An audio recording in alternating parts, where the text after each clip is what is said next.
68 et tout ce qui est venu après, on le paye maintenant, de toute manière. Vous savez, le fait il est interdit d'interdire pour la jeunesse, etc. Toutes les grandes théories de François Zolto, pas tout, mais il y a tout un tas de choses. Vous ne l'avez pas connu, vous êtes trop jeune, mais moi je l'ai connu, même si j'étais jeune en 68. Mais je veux dire, tout ça, c'est le résultat de tout ça, de tout ce qui s'est passé avant. Bonjour Bruno Pomar. Bonjour. Merci d'être avec nous aujourd'hui. Pour le dire à nos auditeurs, vous êtes ancien policier, instructeur au RAID et maire de Belleflou. C'est difficile, ça arrive un peu. Tu l'as dit avec un beau flou. Oui. Belleflou. Merci d'être avec nous ce plaisir. matin pour participer à la matinale. Évidemment, on voulait vous recevoir dans les conditions qu'on connaît de ce week-end pour réagir à ce qu'il s'est passé. Je pense qu'on peut commencer tout de suite avec un premier élément sonore. Malgré un dispositif policier qui était important, les violences urbaines de samedi ont éclipsé le triomphe du PSG. On le sait tous. Pour notre directeur de la rédaction, Eric Tegner, les policiers en France ne peuvent plus rien faire. On écoute tout de suite. Aujourd'hui, les policiers ne peuvent plus rien faire. On est obligé de se protéger soi-même. Je salue tous ces policiers de la Bravem qui, à un moment, ont su faire preuve de virulence vis-à-vis de certains manifestants. Mais la vérité, c'est qu'ils sont en train de transformer ce pays, qui était le pays des libertés, en un pays ultra sécuritaire. Alors c'est eux qui passent leur temps à nous parler de liberté. À force de supprimer les frontières extérieures, ils nous créent des frontières intérieures. On ne peut même plus aller faire la fête. Bruno Pomar, j'imagine qu'en tant qu'ancien policier, vous avez le cœur qui saigne aujourd'hui après ce week-end. Oui, alors d'abord, moi, il faut savoir qu'avant d'avoir été au RAID, j'ai été CRS. Donc j'ai connu un petit peu les manifestations qui étaient déjà violentes. Je vous parle de 1982. Je ne sais pas si vous étiez né d'ailleurs. Non. Voilà. Donc, j'ai fait Liverpool-Real de Madrid. J'étais CRS et je peux vous assurer que c'était très compliqué déjà. Des affrontements avec des supporters hooligans et tout ce qu'on peut imaginer. Et donc effectivement, c'est pas simple. Alors effectivement, ce qui s'est passé ce week-end nous a tous interrogés, évidemment. Mais moi, je voudrais d'abord apporter évidemment mon soutien aux forces de l'ordre, aux 5400 policiers qui étaient présents, que ce soit les CRS, les gendarmes mobiles, les forces d'action rapide des CRS, la fameuse CRS 8, les Braves, les BAC, tous ces gens qui étaient mobilisés pour assurer la sécurité de la capitale et des environs de la capitale, parce que c'est quelque chose, encore une fois, qui est très compliqué. Vous savez, la sécurité, je le dis souvent, moi, c'est pas une science exacte. Je fais le parallèle rapide en disant en mathématiques 2 et 2 ça fait 4. Bon là on risque pas de se gourer.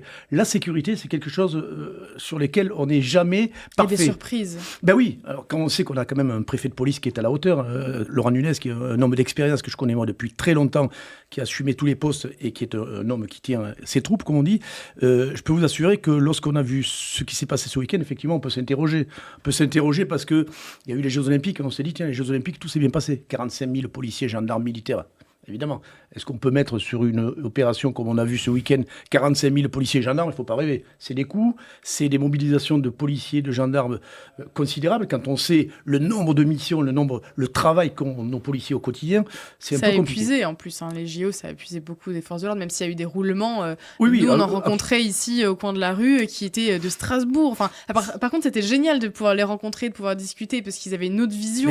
Totalement. Mais c'était assez impressionnant, oui. Oui, même s'ils étaient sous pression, ça a été un grand moment pour eux, oui, effectivement, parce que d'abord, c'est un événement exceptionnel, donc on s'engage tout au-delà du métier de policier en tant que citoyen. Mais c'est vrai que si on revient sur ce qui s'est passé ce week-end, effectivement, on se rend compte que sur les dizaines de milliers de gens qui étaient présents, et vous savez, moi, vous savez que je travaille beaucoup dans la prévention avec beaucoup de policiers sur la jeunesse. Ne faisons pas l'amalgame de toute une jeunesse quand même, qui est ensauvagée, etc. Il y a des groupes bien identifiés d'ailleurs, qui sont connus, qui viennent des quartiers, qui viennent là, et on l'a vu malheureusement, casser, piller, tout ce qu'on peut imaginer. Donc cela, il faut travailler de façon très forte en matière de répression, mais il faut aussi travailler, et ça je me bats, je le dis à chaque fois que je suis invité sur un plateau, c'est quoi le problème? C'est quand même, à la base, c'est un vrai problème d'éducation, de famille et d'éducation. On casse pas comme ça, enfin, ça vous est jamais arrivé. Et justement, à ce propos, l'un de nos invités précédemment expliquait que dans ces familles, souvent c'était des familles monoparentales. Louise ressortait le chiffre de 60% des jeunes mineurs qui étaient là après les émeutes de Naël étaient issus de familles monoparentales. Et l'un de nos invités soulevait aussi la question qu'il y avait aussi de la polygamie et donc des pères absents. Il y a ça aussi dans le manque de pères. Alors, stigmatisons pas non plus totalement les familles monoparentales, parce que moi, bien sûr, mais c'est des cas qui existent. J'en accueille beaucoup avec Christine Kelly, avec Cas d'urgence, qui m'envoie beaucoup de familles, de mamans seules, souvent avec des gamins, dans des situations, je peux vous assurer, compliquées. Avec mon association, on s'en occupe, on fait ce qu'on peut. C'est comment le nom de votre association? RAID Aventure Organisation. Il y a 500 policiers bénévoles qui travaillent justement pour le lien police-population et qui travaillent sur ces actions-là avec Christine Kelly, parce que je trouve que c'est important de faire. Et c'est vrai que ces familles monoparentales, on trouve des mamans seules qui vont souvent travailler le matin, qui ont plusieurs enfants, qui sont abandonnés de leur mari. Oui. Qu'est-ce qu'on fait? Oui. J'entends dire on va supprimer les allocations. Moi, je veux bien, mais le problème, on ne le réglera pas. Et ça sera même pire, je vous l'assure. Parce que là, c'est le sujet aussi que je connais un peu pour y être baigné depuis 30 ans dedans. C'est quelque chose qui est hyper compliqué à faire. Donc, là, encore une fois, il faut que la société se réveille à travers les acteurs associatifs. On en fait partie, mais il y en a plein. Pour travailler sur l'éducation et la prévention, je peux vous assurer que c'est une mission qui va être très longue. Évidemment, qui ne captive pas trop les politiques, parce que moi, à chaque fois que je rencontre un ministre, et j'en rencontre souvent, à chaque fois, on me dit oui, c'est super ce que vous faites. Bon, d'accord, mais est-ce que politiquement, ça parle? Ça, c'est la vraie question. Moi, j'aurais vous poser une question parce que je discutais avec un policier qui expliquait que dans ces situations-là, notamment lors de pillages de magasins, il fallait agir de manière chirurgicale, aller prélever les éléments les plus dangereux. Sauf que ce qu'on constate, c'est aussi qu'il y a ces débordements parce qu'il y a un effet de masse, il y a un effet de foule, et ils viennent aussi, pour ceux qui viennent des cités, des quartiers chauds, il y a quelque chose un peu de clanide. C'est un clan, en fait, qui vient. Donc là, il ne faut pas réfléchir en masse, plutôt.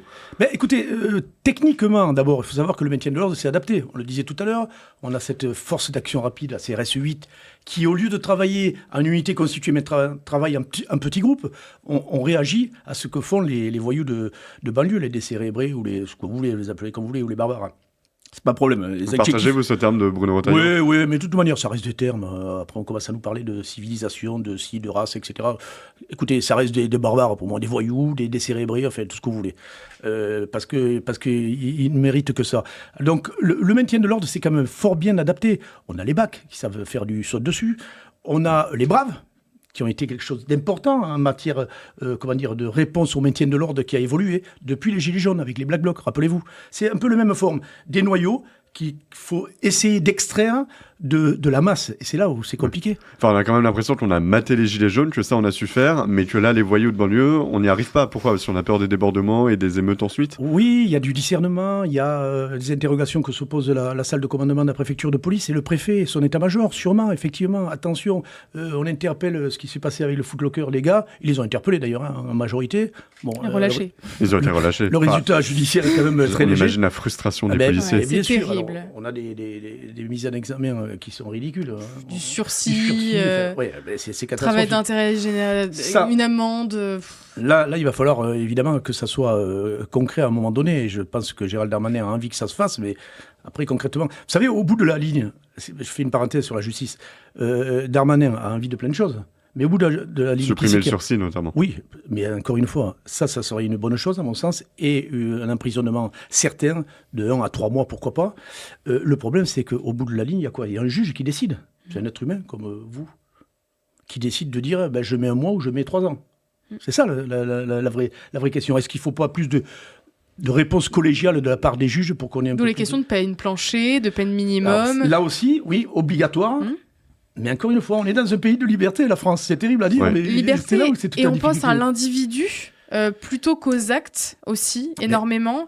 Et ce matin, j'écoutais Europe 1, alors je ne sais plus qui est-ce qui était en train d'en parler, mais la réalité, c'est qu'aujourd'hui, on pense trop à l'individu, et toi, tout à l'heure, tu soulevais, Jordan, qu'une juge aurait potentiellement un peu parlé de manière très maternelle à l'un de ces jeunes, en disant tu recommences pas ce week-end, hein, mais en fait, c'est quand même assez lunaire aujourd'hui qu'on en vient à demander, à prier un jeune de ne pas recommencer. Ben, c'est la force et la faiblesse de notre société et de ceux qui décident, de ceux qui jugent. Vous avez raison, la juge qui a dit, il travaille, etc. Bon, alors ne déconne pas la prochaine fois. Non, je crois qu'à un moment donné, il faut taper dur. Et puis, je pense que, encore une fois, la sanction a valeur d'exemple. Moi, je le fais dans mon travail d'acteur associatif, avec des jeunes, quand ils déconnent, à un moment donné, si on a prévu de faire sur un séjour de sport avec ces jeunes-là, si on a prévu en fin de semaine une virée en quad, par exemple, s'ils ont déconné, c'est basique ce que je vous dis là, on ne fait pas la sortie quad. Donc, vous voyez ce que je veux dire? Moi, je veux bien qu'on les mette en prison, mais est-ce qu'on en a les capacités aussi? Est-ce qu'on a la place? Parce que j'ai écouté certains experts en radio expliquer que on a 83 000 policiers, 83 000 personnes qui sont incarcérées. Donc il va falloir regarder un petit peu. Dont 25% d'étrangers. Voilà. Et ceux qui sont en préventive aussi. Donc tout ça, il va falloir recalculer, remettre de la logique dans l'incarcération.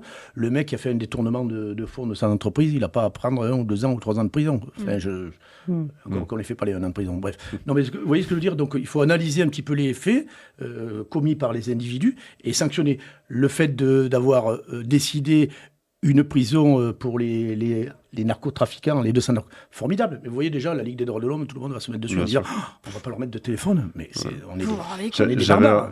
J'avais encore une question sur la tactique policière, parce que je discutais avec un policier d'arrondissement à Paris qui travaille notamment sur la place de la République lorsqu'il y a toujours ces manifestations ultra-violentes de l'extrême gauche, de LFI. Il me disait on n'a pas pour ordre d'aller au contact physique. On a pour ordre d'encercler, de maintenir. Alors est-ce que vous comprenez, certains Français se disent finalement c'est un petit peu du bordel organisé, quoi. C'est-à-dire que la préfecture, elle laisse faire, mais dans un périmètre restreint. Là où les Français, ils aimeraient voir En fait, je vous assure, moi j'ai vu des images ce week-end, là, l'eurodéputé Mathieu Vallet partageait à l'instant un agent de la BAC qui a interpellé brutalement, mais avec la brutalité légitime de la police, un jeune qui tirait au mortier sur des forces de l'ordre. Les Français, ils ont envie de voir ces images, de voir des policiers aller au contact pour aller mater ces jeunes. Bon, alors, je vous rassure, ça se fait, hein. On voit pas tout, même si on a des téléphones et autres. Enfin, quand on les voit, on accuse ensuite la police, malheureusement. Oui, mais c'est ça, c'est toujours, on sort un extrait, c'est pas vous êtes des gens d'images, etc. On sort ce qu'on veut et puis on fait dire ce qu'on veut aux images. Oui, je comprends en même temps les autorités. Moi, je suis un mec de terrain, j'ai fait que du terrain dans ma vie. Quand je vous disais Liverpool-Real de Madrid en 82, je peux vous assurer on en a aligné quelques-uns de gars, hein, mais des violents, pas des gens qui venaient participer et encourager le match, quoi. Hein. Donc, c'était les hooligans bien. Ah, mais ça, je peux vous assurer ouais. que ça donnait fort. Bon, mais il n'y a pas de souci. Le seul problème, c'est que maintenant, on est tellement dans une société de l'image et autres que les autorités ont peur de dérapage. Parce que moi, je discute avec les copains des BAC, des Braves, etc., qui me disent on nous donne le top. On les met en 4, hein, tous. Hein. C'est évident. On a affaire à des rigolos qui sont bons lorsqu'ils sont à 30 ou 40, mais individuellement, ces gens-là tiennent pas la route. C'est tout l'équilibre qu'il faut trouver dans la répression, dans le discernement qu'il faut avoir dans ces situations. Et c'est là où c'est compliqué pour nos forces de l'ordre. Particulièrement pour les Braves, pour les BAC, pour tous ces gens qui sont sur le terrain et qui vont au contact directement de la violence, je dirais, que représentent ces individus. Juste avant de faire écouter un second élément sonore et de continuer de réagir à tout ça, je voudrais avoir un réel avis. Alors, c'est plus sur la partie militaire, on va dire. Est-ce que, on a parlé ces dernières années de potentiellement un retour au service militaire ou à une autre version du service militaire de l'époque. Est-ce que c'est quelque chose que vous trouveriez judicieux pour redonner un peu l'amour de la France, de la patrie ? Ouais, moi je suis favorable à tous ces trucs-là. Je le fais depuis 34 ans avec mon assos. Hein. Je reçois des jeunes en collision pendant 1 semaine, 3 semaines. Je trouve que c'est formidable. Même le service national universel, pour moi, était intéressant. On nous a expliqué que ça coûtait 2 milliards, c'était très cher. Mais on envoie 2 milliards de bombes à l'Ukraine. Ça, c'est pas cher du tout, mais ça fait travailler les sociétés d'armement. Non, moi, tout ce qui tente à la citoyenneté, au travail de la citoyenneté, à l'éducation des jeunes, je suis 200% favorable. Vous savez, je vous dis, ça fait plus de 30 ans que je fais ça. J'y crois parce que je pense que l'éducation est essentielle. Donc, revenir à une forme de service militaire, peut-être service civique, alors, le réaménager encore, c'est intéressant. Le SNU, effectivement, on nous a dit, ouais, mais le SNU, ça ne concerne pas, et c'est vrai, les jeunes vraiment de quartier. C'est pour ça qu'on voulait le rendre. Moi, j'ai participé à des réunions avec Gabriel Attal, avec Sarah Lahiri et autres, en disant, il faut le rendre obligatoire, même si ça coûte du fric. C'est un principe. Alors, on me dit, oui, mais ça dure 2 fois 15 jours, 1 fois... Mais oui, mais alors, qu'est-ce qu'on fait ? On ne fait plus rien. Donc voilà, moi, tout ce qui tend vers le travail de citoyenneté, d'éducation de la jeunesse, il faut le faire. Et ça n'a pas de coût, ça n'a pas de coût. Aujourd'hui, ça a quel coût pour votre association, pour donner peut-être une fourchette de prix de ce que ça pourrait aussi, par individu ? Comment est-ce que vous calculez un petit peu moi, je suis soutenu par l'État. Donc le CIPDR, vous savez, c'est la branche armée de tout ce qui est prévention de la délinquance et qui est sous la tutelle du ministre intérieur et de François-Noël Buffet. Bon, moi, j'ai un budget, je suis très clair, moi, je n'ai pas de souci là-dessus, de 2,5 millions d'euros. Okay. Je travaille avec mes 500 policiers partout en France à montrer à la jeunesse dans les quartiers très difficiles. On va faire un grand plan d'action. Je vous inviterai un jour à venir, vous allez voir. Un grand plan d'action dans les quartiers nord de Marseille pour aller expliquer aux jeunes le métier de policier, ce que sont les policiers. Ça reste dangereux. Ouais, mais on y va, je peux vous assurer. Je ne vais pas l'expliquer aux narcotrafiquants, hein. Je ne suis pas là pour ça, c'est pas mon métier. Je ne suis pas là pour faire du renseignement ou quoi, je suis là pour faire de l'éducatif. Moi, j'ai un paquet de policiers, je peux vous assurer, qui sont hyper sensibles à ce que fait Red Aventure, et j'ai de plus en plus de policiers qui viennent. Vous savez, je vais vous expliquer un truc, c'est que nos policiers ont envie d'aller au contact avec les jeunes autrement que... J'ai des policiers des BAC, moi. des braves, j'en ai de partout qui viennent, vous voyez un peu. Donc le métier de policier est difficile, on a des hommes et des femmes engagés, et moi je vous dis ce qu'on fait. Alors vous allez me dire, est-ce que j'ai changé le monde? Non, peut-être pas, mais je pense que ça pourrait être bien pire. Vous savez, le chaos, il arrivera à un moment donné si on ne s'y met pas tous. Donc moi je crois beaucoup à ce travail de prévention et d'éducation. Ça aidera nos policiers sur le terrain. Moi j'aime bien l'histoire, à chaque fois je la cite, c'est mon papa qui me racontait l'histoire du colibri qui fait sa part. Il y a un incendie et puis il vient mettre des gouttes d'eau sur l'incendie et il croise sur le chemin des animaux qui lui disent mais qu'est-ce que tu fais colibri, tu vas rien faire avec cette goutte d'eau. Il dit je fais ma part. Et je pense que c'est Ravi, chacun... le bouquin de Ravi qui est... Exactement, et je pense que chacun fait sa part aujourd'hui à son rythme. Mais vous savez le problème de ça, j'ai la chance, 34 ans, j'ai un certain passé donc qui me permet d'être un peu crédible, je dirais, dans le monde politique. Si j'en fais pas, même si je suis maire, la gauche ou la droite, c'est pas ma tasse de thé, pas plus que l'extrême gauche que l'extrême droite. Je suis un homme un citoyen du monde. Humain. Donc, j'ai envie de faire des choses. Je dis souvent, il y a des réponses, à mon avis, simples à apporter. Voilà, mais elles seront longues. Et encore une fois, le travail d'éducation, de prévention n'est pas assez porteur pour le politique qui est toujours dans l'ambition de devenir président de la République ou Premier ministre ou je ne sais quoi. C'est ça le problème de notre société. Donc nos politiques doivent prendre conscience que ce travail de fond qui est à mener est important, je vous assure. Il y a des associations qui ne sont pas très recommandables, évidemment on le voit, mais ça il suffit de faire le nettoyage, c'est clair. Moi je travaillais 10 ans dans les quartiers de Corbeil-Essonnes en sortant du RAID. J'en ai connu, j'en ai tué quelques-unes d'associations locales qui n'étaient pas bonnes. Et on a fait un travail formidable. Voilà, exactement. Ouais. Et moi, pour vous dire que c'est important ce que je vous lis là, 10 ans à Corbeil-Essonnes, j'étais détaché par le ministre de l'Intérieur de l'époque, Nicolas Sarkozy, qui était contre ça. Mais bon, j'étais auprès de Serge Dassault, donc c'est beaucoup plus facile. Bien, en quelques mois, je précise bien en quelques mois, les Tarterets, mon conseil, des quartiers très durs de Corbeil-Essonnes, vous pouvez y aller, vous pouvez parler de raid d'aventure, je ne vous baratine pas en disant ça. On a cassé 80% des problématiques dans le quartier. Mais qu'est-ce qui restait? 20%. Le maire me disait oh, Bruno, c'est bien ce que vous faites, mais dis donc, il y a toujours des problèmes. Oui, mais avant, il y en avait 10 fois plus, et il y en a 8 fois moins. Vous voyez ce que je veux dire? Donc, c'est une question de moyens. Exact, il faut se donner moyens. Et surtout, je vous dis, et les policiers venaient moins, faisaient du travail de fond beaucoup plus précis sur les stupes, sur le salafisme, etc., qui commençait à émerger. Donc, vous voyez un petit peu le travail de prévention et d'éducation est important, à mon sens. Bien sûr. On voulait vous faire écouter un second élément sonore pour continuer de réagir à ce qui touche aujourd'hui les forces de l'ordre. C'est un court extrait sur les réseaux sociaux publié par Antoine Léaumont, député La France Insoumise, dont on a déjà parlé tout à l'heure avec nos précédents invités. Cette fois, Antoine Léaumont insulte les forces de l'ordre. On l'écoute tout de suite. Oh my god! Vas-y, c'est quoi ces gros bâtards? T'as vu, c'est vraiment des gros bâtards! Oui, alors la voix est bien celle d'Antoine Léaumont, seulement, alors droit de réponse, on va dire, Antoine Léaumont se défend du fait qu'il parlait, qu'il citait les policiers. Il dit sur son compte Twitter qu'il citait des jeunes qui avaient voulu justement s'en prendre aux forces de l'ordre. Bon, on doute quand même, lorsqu'on sait les propos parfois tenus par certains membres de la France Insoumise sur les forces de l'ordre. Et dans tous les cas, juste avant dans la vidéo, il disait, pour reciter un petit peu, resituer surtout à nos auditeurs et pour vous, que simplement il disait qu'il y avait un grand n'importe quoi dans la gestion des forces de l'ordre de la part de Bruno Retailleau. Et puis le collectif les féministes Némésis avait repéré notamment un passage d'une conférence d'Antoine Léaumont dans un lycée où il expliquait que la police tuait des jeunes.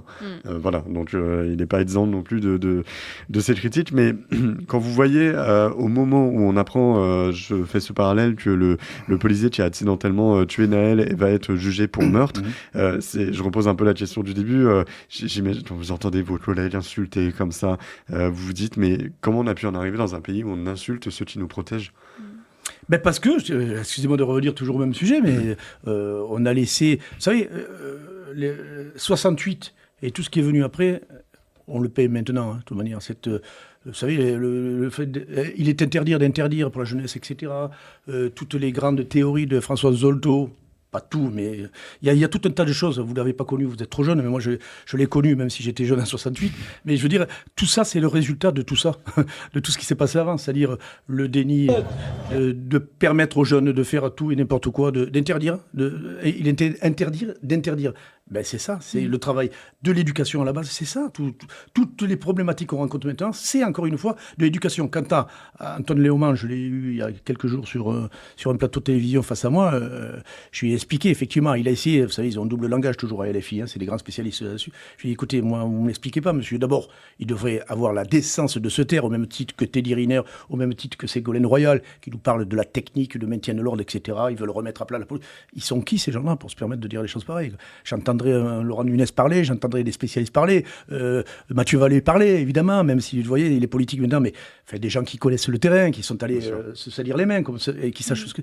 Mais ces gens-là, mais de quoi parlent-ils, quoi? Député LFI qui vous insulte, et pourtant dont le collègue Thomas Porte bénéficie d'une protection policière. Oui, mais c'est tout le... Il en est bien heureux, mais évidemment, mais c'est leur fonds de commerce, hein, ça. Qu'est-ce que vous voulez que je vous dise? D'être contre la police, c'est quelque chose de... C'est dangereux, en réalité, aujourd'hui, parce que vous faites un travail qui est, j'estime, et c'est mon avis, mais d'intérêt général dans cette association. Mais quand on voit des hommes politiques qui ont ce comportement-là et qui donc entretiennent une forme de haine anti-flic, anti-police, anti-armée, anti-tout, en fait, ça fait que gâcher. C'est eux, quelque part, qui aujourd'hui gâchent le travail que vous faites auprès des jeunes. Non, mais c'est pour ça que je suis d'autant plus relevé, autant par rapport à mes copains policiers, parce que j'ai passé 36 ans dans cette maison, mais autant pour les acteurs associatifs. J'en connais plein, je peux vous assurer. Bien sûr. Et que je rencontre tous les jours, qui font un travail formidable d'engagement. Qui se démènent. Et quand j'entends ces gens-là, moi, je veux dire, c'est une honte de pouvoir systématiquement, à travers le prisme, évidemment, idéologique qu'ils ont, c'est évidemment, il faut être contre les institutions. Et au final, quoi? C'est le chaos. Hein. C'est le maître mot de Jean-Luc Mélenchon à tous ses ouailles, à tous ses affiliés, à dire il faut le chaos. Bien sûr. On remet tout à plat et puis on va remonter. Mais ils remonteront quoi, ces gens-là? Mais c'est les premiers à dire pas d'amalgame au quotidien, auprès des racisés, auprès des femmes, des hommes, avec etc. l'islamisme, vous voyez, exactement. toujours Mais ce sont les premiers à faire l'amalgame dont ils parlent avec les policiers. Il y a des policiers qui ont des comportements déviants, des comportements extrêmement violents. Il y a un vrai... Oui, bien sûr. Justement, et je dis, ils sont tout de suite expulsés de la police. Exactement, ils sont jugés, il y a un vrai traitement. L'IGPN, il faut savoir que l'IGPN traite entre 1200 et 1300, voire 1500 dossiers par an. Sanctions administratives, et vous savez qu'il y a la sanction administrative en interne, le chef de service, etc., qui met des blâmes, etc. Et ensuite, judiciaire lorsque c'est grave. Donc c'est la seule administration où il y a autant de sanctions, la police nationale. Donc il faut arrêter de dire qu'on fait notre petite sauce entre nous, et que l'IGPN, on se règle les affaires. Non, pas du tout. Moi, quand je suis rentré, ça fait vieux baroudeur en 81 dans la police, vous voyez, grande année, 81, l'arrivée de Mitterrand. Quand on nous parlait de l'IGPN, je faisais pas le malin, hein, et mes copains non plus, on faisait pas les malins, dans le comportement à avoir dans les manifs, etc. Et oui, on faisait pas les malins, parce qu'on se faisait allumer s'il y avait nécessité. Donc il faut arrêter de dire que les policiers sont exempts de toute sanction, etc. C'est totalement faux. Peut-être pour conclure avec les propos de Richie Thibault, vous savez, collaborateur parlementaire d'Arcia Sudé, alors qu'il a vu ses fonctions être arrêté, il avait dit pour le 1er mai, il faut renverser le dispositif policier, peut-être pour redonner un peu d'espoir ou alors faire encore plus peur à nos auditeurs.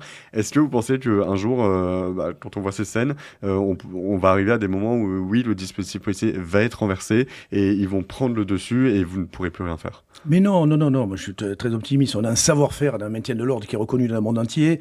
On a 153 000 policiers, on a 100 000 gendarmes, 25 000 policiers municipaux, puis on a l'armée, hein, s'il y a quelque chose. Pourquoi pas? Donc moi j'ai une totale confiance dans le savoir-faire de la police française, ça j'ai aucun souci là-dessus. Et je vous dis encore une fois, et j'en suis favorable moi par rapport au narcotrafic, c'est peut-être avoir un soutien en matière de sécurisation, un plan sentinelle des quartiers, avec l'armée et la police en patrouille, etc. Vous êtes favorable? Totalement, oui. On a 205 000 militaires professionnels. On pourrait en prévoir quelques-uns. Pourquoi on a un plan sentinelle avec des bérets verts sur les Champs-Élysées? On n'en aurait pas dans les quartiers, excusez-moi. Mais... Je suis d'accord. Voilà. Donc on pourrait trouver, et on a le droit, la force civile peut requérir. Pourquoi ça ne se fait pas aujourd'hui? Pourquoi les dirigeants... Ça fait peur. En termes d'image, vous vous rendez compte au niveau international. La situation l'exige. Oui, vous avez raison, mais on l'a fait au Mexique, on l'a fait en Colombie.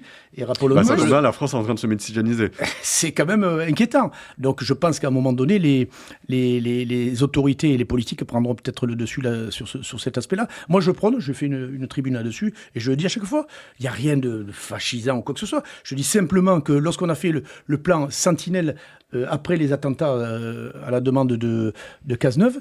Je veux dire, ça a marché. Et moi, je suis content quand j'arrive à Saint-Charles, à la gare, ou à Paris, gare de Lyon, je vois des légionnaires, des gars en armes, qui sont là. Quand on n'a ça rien me à se rassure. reprocher, on est content de les voir en réalité. Mais totalement. Moi, je veux dire, depuis que je suis petite, quand on est enfant, on admire les policiers, on admire les pompiers, les militaires. On a envie de les respecter. L'institution. Exactement, c'est l'institution. Mais puis, il y a l'uniforme, il y a une rigueur, il y a une prestance. Aujourd'hui, je suis désolée, mais ceux qui les craignent, c'est qu'ils ont quelque chose à se reprocher. Si t'as pas quelque chose à te reprocher, c'est comme quand tu bois de l'alcool et que tu prends le volant, t'as pas envie de les croiser. Mais si tu les croises, t'es tout fier. Sinon, si tu bois pas d'alcool, il y a un moment, faut aussi se remettre en question. Mais vous pouvez mettre empiler, je dirais, toutes les actions. Regardez, on a parlé de la vidéosurveillance. Avant, il fallait pas en parler. Aux États-Unis, on l'a mis petit à petit en place. Maintenant, on occupe des drones. On nous a dit, mais les drones, les gars, pendant les manifs, ils vont aller espionner dans les appartements des gens. Je pense que la préfecture de police a autre chose à faire. Voilà. Donc, mais tout ça va arriver. Et on va arriver peut-être à la reconnaissance faciale. Oui, qui commence. Moi, ça me dérange pas, je vous le dis tout de suite. Ouais, enfin, vous savez, je la CNIL à Nice a fait retirer les caméras de vidéosurveillance. Mais moi, ça me dérange pas. Je me balade, on peut me filmer. C'est extraordinaire. Moi, je souhaite pas qu'il arrive quelque chose aux enfants des membres de la CNIL qui seraient bien contents qu'il y ait eu des vidéosurveillances aussi, s'il arrive le moins de problèmes. Ça pourrait nous servir dans les maintiens de l'ordre, d'ailleurs.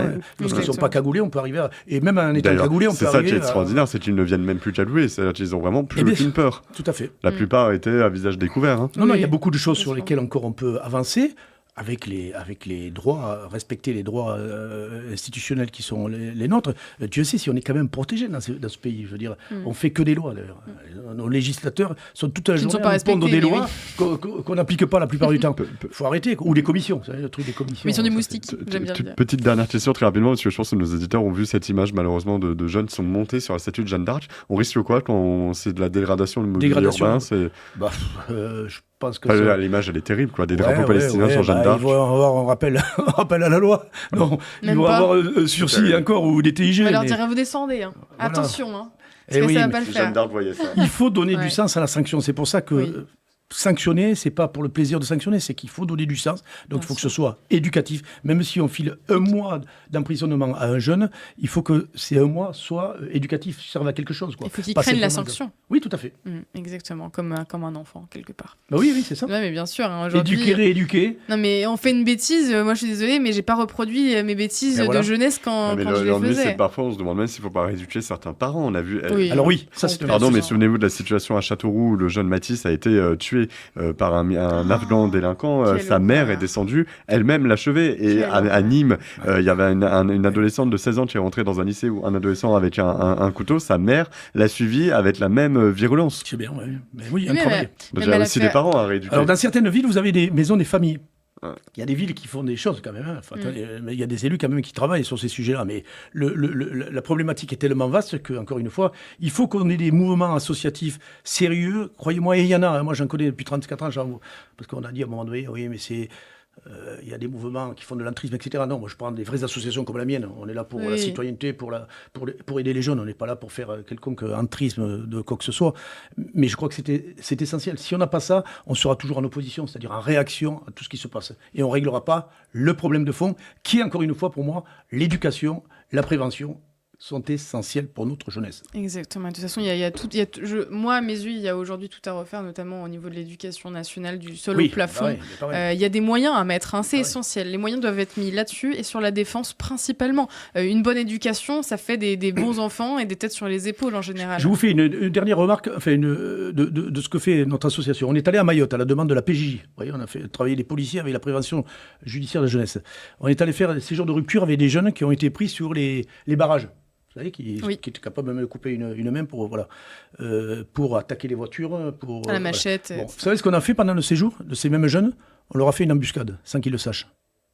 Avec mes policiers qui sont habitués, c'est des baqueux et compagnie, mec. Donc on leur a dit, rendez-vous au stade à côté, je ne sais plus la ville, parce qu'on en a fait tellement, et on vous attend pour un match de foot. Ils ont traversé un secteur qu'on avait prévu, de forêt, etc. Et là, on leur a fait une embuscade. Ces mêmes jeunes qui ont produit ce type de choses, je vous assure. Ils ont eu la peur de leur vie. Il y en a un qui est parti, on l'a retrouvé 4 heures après, en courant. Donc on les a sortis du bagnole, bam, bam, bam, bam, bam. Je peux vous assurer qu'ils ont dit, mais vous vous rendez compte, c'est ce que vous faites habituellement. Ah mais non, on ne savait pas que c'était aussi dangereux.